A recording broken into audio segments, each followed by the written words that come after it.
एक दिन खाली बैठे मैंने फेसबुक पर एक अनजाने आदमी को फ्रेंड रिक्वेस्ट भेज दी जो दिखने में बहुत हैंडसम था। उस आदमी ने उसी रात फेसबुक पर मेरी भेजी फ्रेंड रिक्वेस्ट एक्सेप्ट कर ली।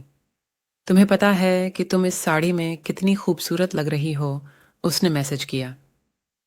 थैंक्स, मुझे भी तुम्हारी डीपी अच्छी लगी। इसी तरह हमने बातें करनी शुरू कर दी।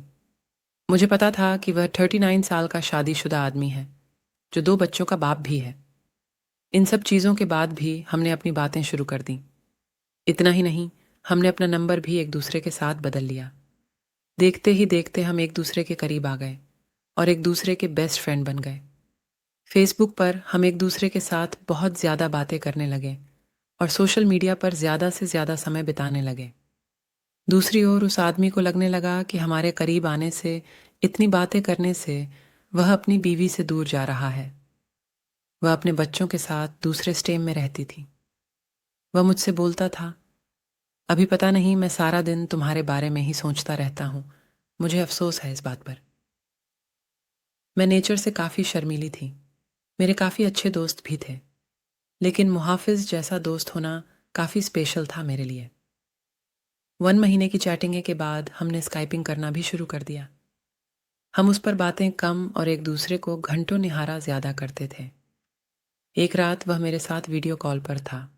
उसने बोला, ऐसे देखते देखते कहीं प्यार ना हो जाए। खैर, अब हम रोज़ ही वीडियो कॉल करने लग गए। हम इतने पास आ चुके थे कि अब हम एक रियल कपल की तरह बिहेव करने लगे थे। हम रोमांस करते, एक दूसरे को चिढ़ाते और थोड़ी लड़ाइयाँ भी करते। कहने का मतलब था कि एक 17 साल की लड़की को 39 साल के आदमी से प्यार हो गया था। प्यार की कोई उम्र नहीं होती।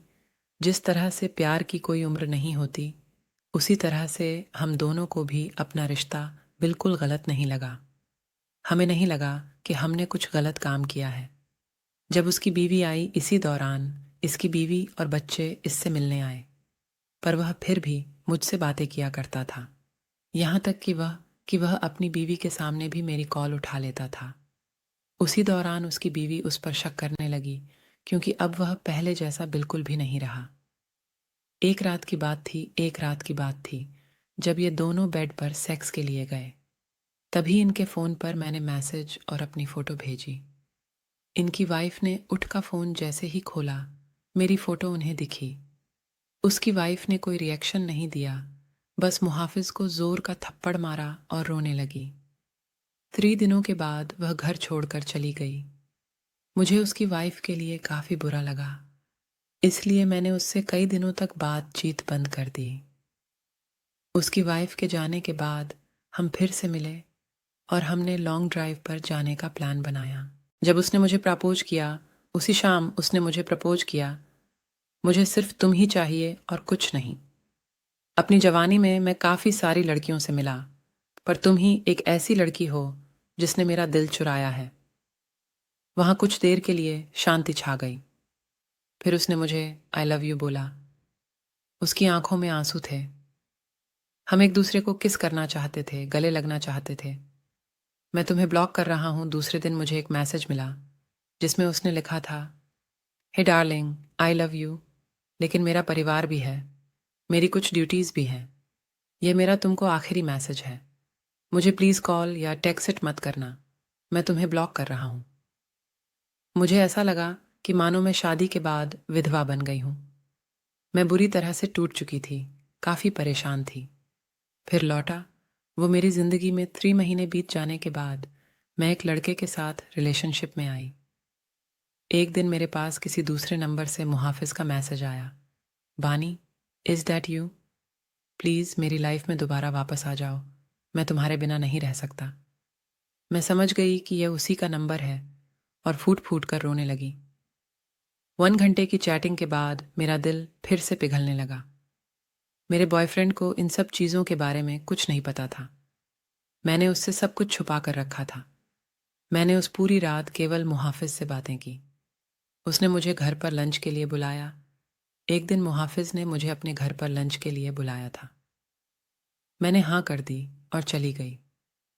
घर जाकर मैंने देखा कि वह खाली था और वहाँ केवल मुहाफिज के कोई नहीं था। उसने मुझे अंदर बुलाकर फ्रेश होने के लिए बुलाया। उसने ढेर सारी बातें की और खाने की टेबल सजाई। मेरे लिए यह सब नया था। मैं केवल इधर उधर देख रही थी।